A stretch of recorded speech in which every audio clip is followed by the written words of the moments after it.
Hey everyone, Shane here with etrailer.com. Today I have a 2021 Chevrolet Silverado 3500. And I want to walk through how to install BMW's Underbed Gooseneck fifth wheel trailer hitch receiver. This fifth wheel installation kit is designed to let you install your BMW Companion fifth wheel trailer hitches. The underbed design of this kit allows for full truck bed access when you're ready. It's under 5 minutes to convert your empty truck bed into a fifth wheel hitch. We'll start by unlocking our BMW hitch and installing our fifth wheel adapter. We have ours pre-assembled, but you can adjust the uprights here depending on your truck and trailer combination. At this point, the hitch is ready to attach to the trailer. There's a little clip here that you can release. Basically, it's a safety pin. Then you can swing the handle out and you can watch the jaws open. You're ready to back into your trailer now. Once you're secure under the trailer, you can reinstall the clip. Since the fifth wheel installation kit doubles as a gooseneck hitch, when you're not towing your fifth wheel, you can remove it, turn it over, and we can store it upside down in the hitch. That way we'll have full bed access. As far as the installation process, it's pretty straightforward. The only cutting or drilling we're going to have to do is a 4-inch hole in the center and the 2 holes for each one of our safety chain loops. Everything else just bolts together. Now that we've gone over some of the features, let's walk through how to get it installed. To start your installation, it's a good idea to go ahead and remove your spare tire. If you have a drop-in bed liner, you're going to need to remove that as well. We're going to start here in the bed, and what we're going to do is we're going to measure from the edge of the bed, make sure it's not the tailgate, up per your bed size. Now if you have a spray-in bed liner like this, I would add on like a 1/16 of an inch, maybe an 1/8 inch. We're going to take a marker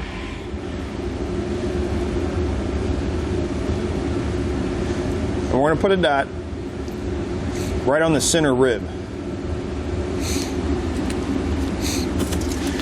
And what we're going to do is we're going to measure between the wheel wells right across that same dot and make sure it's centered. We're going to split this number in half.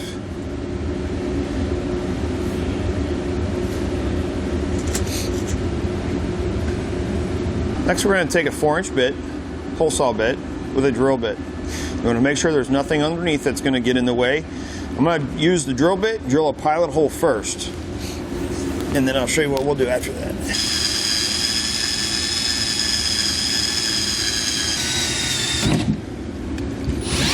And what I like to do, take a piece of plywood, use the bit, drill a hole in it. What likes to happen is because the corrugation is raised and dropped, as it starts hitting that edge, this bit will start kind of skipping, and using this as a guide will help keep that bit straight.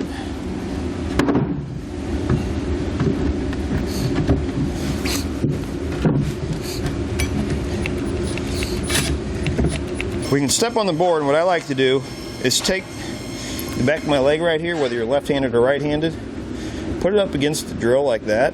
That way you're not hurting your wrist when it starts hitting that different corrugation.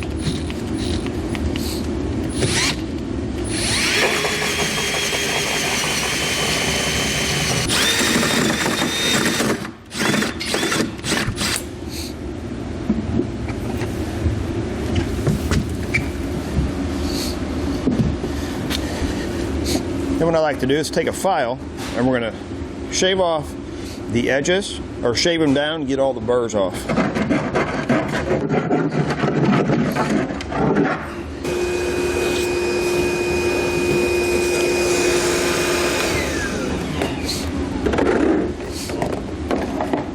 Then we're going to clean up the shavings. What I like to do is take some spray paint, black, clear, whatever you want to use, and we're going to spray the bare metal to reduce any risk of rust or corrosion later on. Next we're going to take a T15 Torx bit. Each wheel well liner, we're going to have 3 screws we need to remove.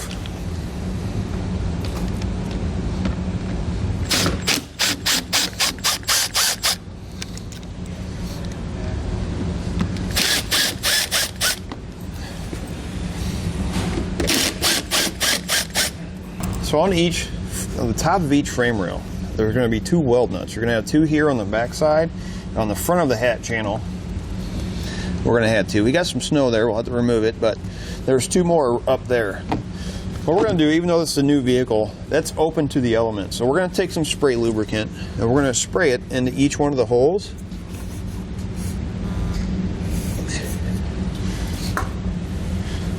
We're going to take a toothbrush. We're going to make sure we clean those holes out so that when we put our bolts in, they don't cross through it.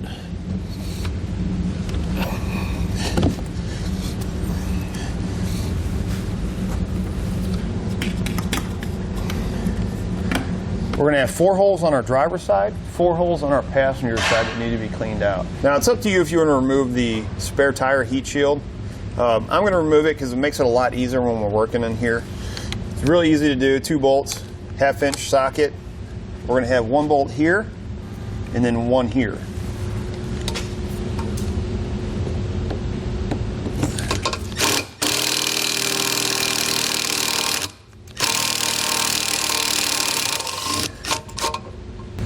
Once you get it removed, we'll set it aside.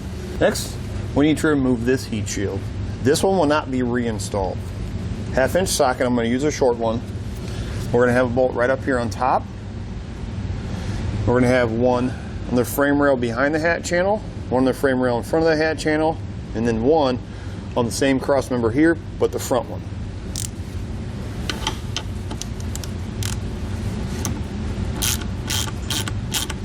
And we can remove our heat shield. And then we can clean out our 4 holes on top of our passenger side frame rail.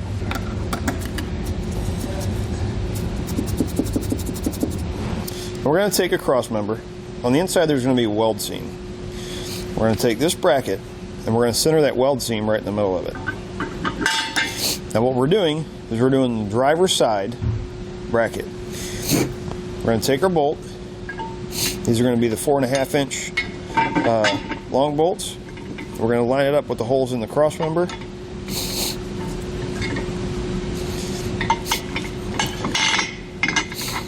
I want the bolt head facing forward.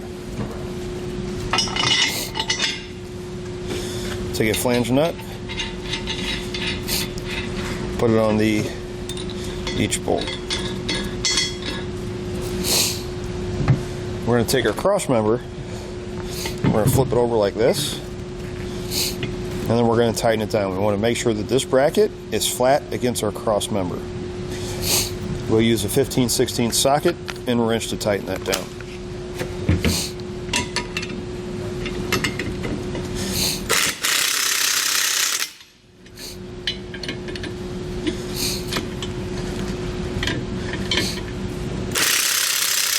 Then we're going to come back and torque our hardware to the specifications and the instructions.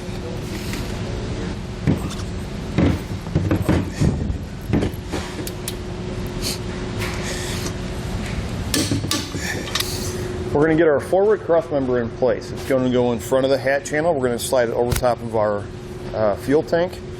This part here needs to sit on top of the frame rail, and the 2 holes here on top of this bracket are going to line up with the 2 holes in the top of the frame rail that we cleaned out earlier.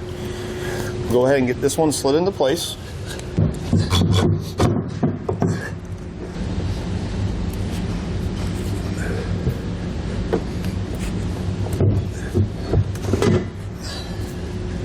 Then on our passenger side, we're going to go ahead and install this bracket on our front cross member, install our hardware, same way we did our driver's side, except we're not going to tighten and torque these down. We're going to leave them loose for now.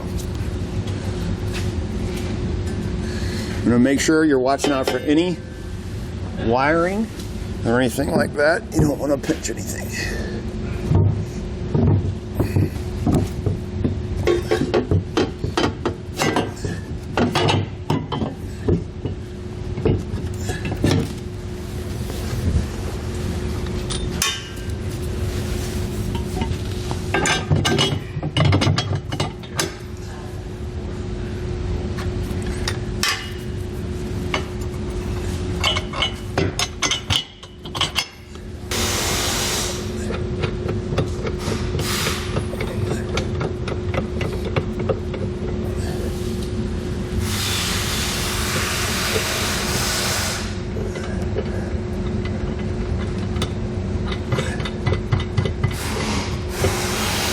we're just going to repeat the same process for our rear bar.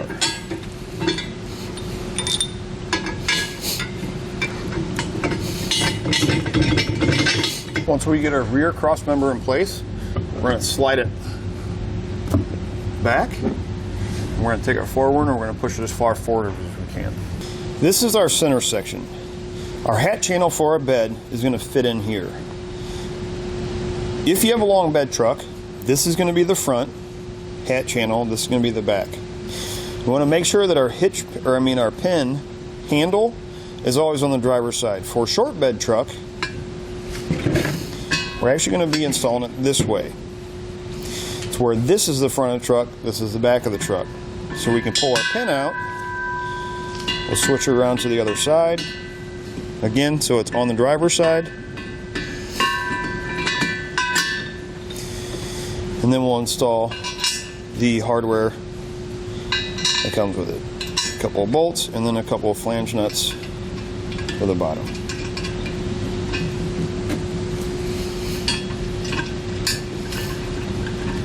Then we'll come back and tighten these down. Next, for each cross member on the outside, so it'll be on the all the way towards the back here and then all the way towards the front. We're going to put this plate in. We're going to take the bolt and run it through like this. We're going to run it through our cross member like that. We're going to do the same thing on our forward one. Then we're going to take our bolts and we're going to slide them in just so where they're flush. That way when we put our center section up, we can take the bolt, slide it into the center section. It'll hold it up in place while we install our remaining hardware.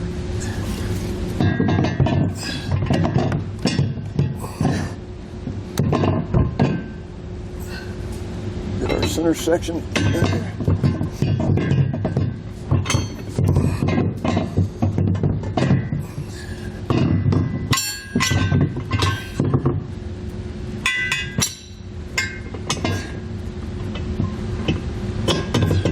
Once you get your center section up into place, as I mentioned, just push your bolts through and it's going to hold it up. Then we're going to take a nut and we're going to hand tighten it on the end of each bolt.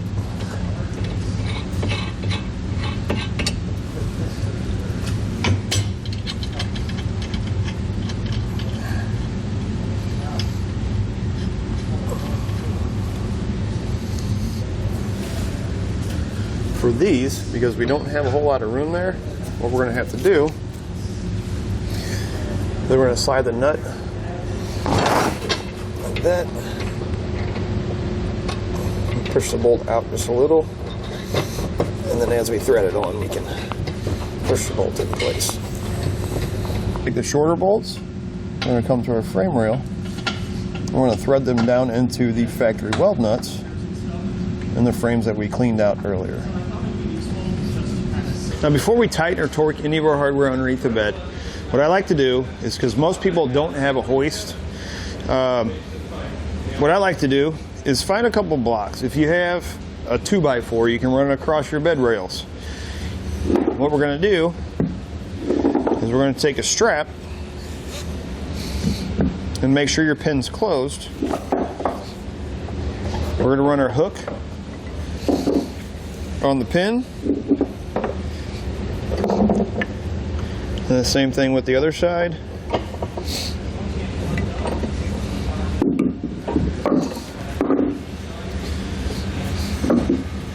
Take a 2x4 and go across them like this. And then we're going to tighten it down. What we're trying to do is trying to get the center section up against the bottom of that bed, of our bed, as close as possible.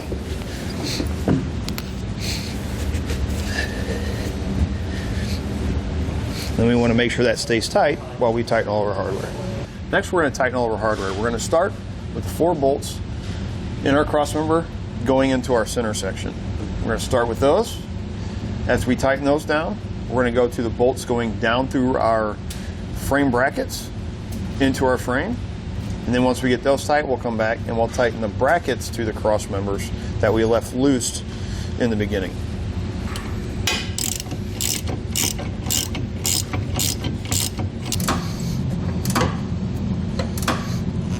Once you have all your hardware tightened, you're going to come back and torque it all to specifications and the instructions.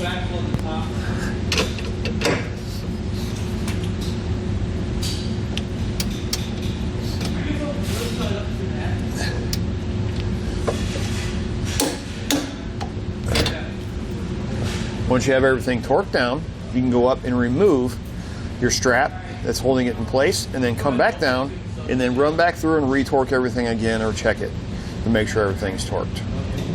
For the hardware that's in the frame rails, if you cannot get a torque wrench in there because of the limited space, per the instructions, if you're unable to loosen your bed and raise it a little, what you're going to do is you're going to take just a regular wrench or socket and tighten those down as much as you can. Make sure you're not putting a bar on the end of it. You don't want to over tighten them because you don't want to break the weld nuts or strip out the hardware. Next, we're going to install our handle. We want to make sure that this hook right here is facing down. We're going to reach up. We're going to slide our pin out.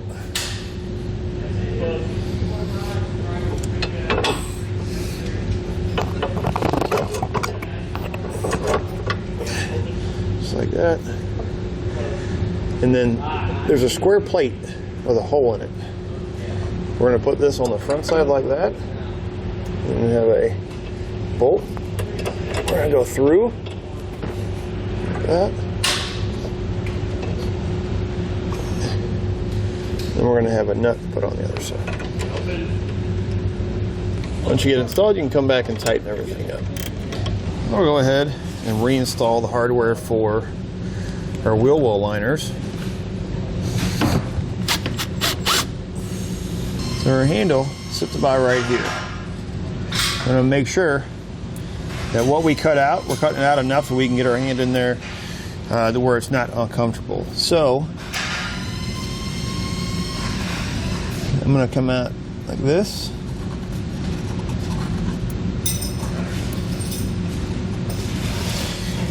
You can go square, you can go triangle, you know, whatever you think you need to do. You should be able to cut this with a regular utility knife because it's just cardboard.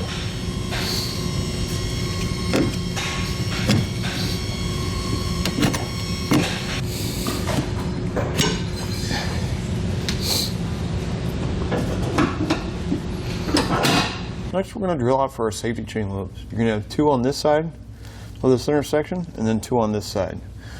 Now they're going to tell you to drill it out to 11/16. What I like to do is take a very small drill bit to make sure it's centered. I'm going to drill a pilot hole, and then I'll go up top and use a step bit to open the hole up to where I need it.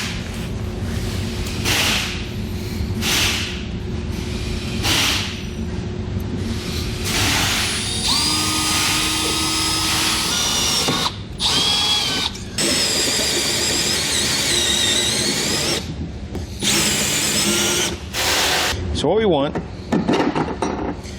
our safety chain loop to be able to move freely. You can open the hole up a little bit bigger if you want to. It's really up to you.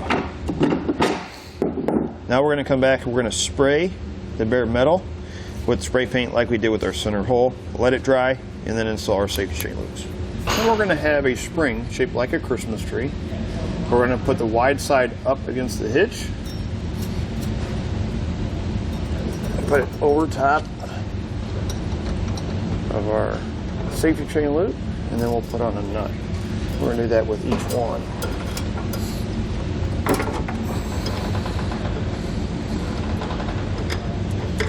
We're going to take a 15/16 socket, and we're going to tighten the nut down just enough where the head is flush with the bottom side of the nut.